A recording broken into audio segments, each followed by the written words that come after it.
salaamaaleykum Sénégal yéen ñëpp teg ngeen bët rapport banque mondiale bi génn di wax ne Sénégal mooy dëkk bu ëpp bor ci Afrique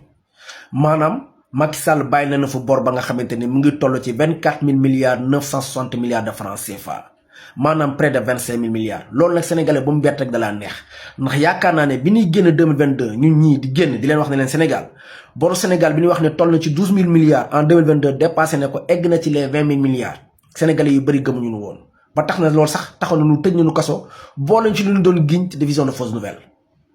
léegi nag dama leen a bëgg wax ne leen bor bi ëpp na sax les 24 000 milliards di dem ëpp na ko parce que Macky Sall un peu partout la levé ay fonds partout levé na fa ay fonds Asie porte fonds bu mës a disponible ci àdduna rek Macky Sall levé na ko ci turu Sénégal ndax lan ndax sunu gaz bi. te kaay ma xamal leen banque mondiale ñoo ko tey xamoon na ne Sénégal dépassé na sëyam bu yàgg mais teg loxo pour teg loxo suñuy li nga xam suñuy ressources suñu gaz ak suñu pétrole ndax xamoon na ne ñoom tôt ou tard dina am crise énergétique nañ ko am te sans énergie duñ dem raison pour laquelle ils ont laissé Macky Sall sciemment maanaam danoo bàyyi Macky Sall maanaam muy lever ay fonds ci ni mu ko safee ak fu mu ko safee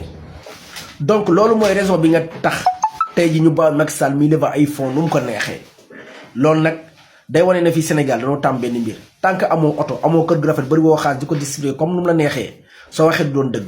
boo waxee kenn du ko xoromal mais yaakaar naa ne 2022 fii leen génnoon comme neex nga dem suñuy live nga xool ne leen Macky Sall bor bu mu yoroo Sénégal jamono ji ëpp na les 12 000 milliards toll na ci 20 000 milliards tey nag yàlla may nañu ndam ba mu tollee ci 24 000 milliards souhaité wuñ ko woon nag mais loolu mooy réalité du terrain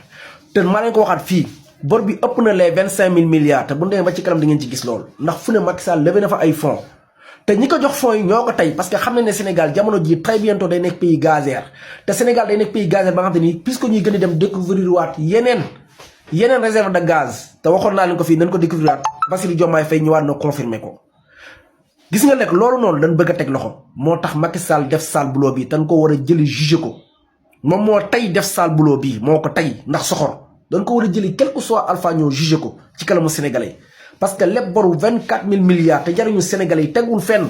te moo doon def conseil des ministres décentralisé ne il a besoin de moins de 5 000 milliards pour développer le Sénégal. Thiès mu joxoon ko 480 milliards Dakar mu joxoon ko 580 milliards Diourbel mu joxoon ko 299 milliards lii ma leen di wax ni soo dee données comme neex nga dem xool yi parce que ñun waxantu woon dañuy wax lu mel ni midi. loolu lépp tey jii Macky Sall moom la doon laaj dem ba waxuma la sax budget bu ñu ko jox toll ci plus de 52 000 milliards romb ko sax di dem lay wax mais ak lim lebaat boole ko ci. Macky Sall daf ñu yàpp honnêtement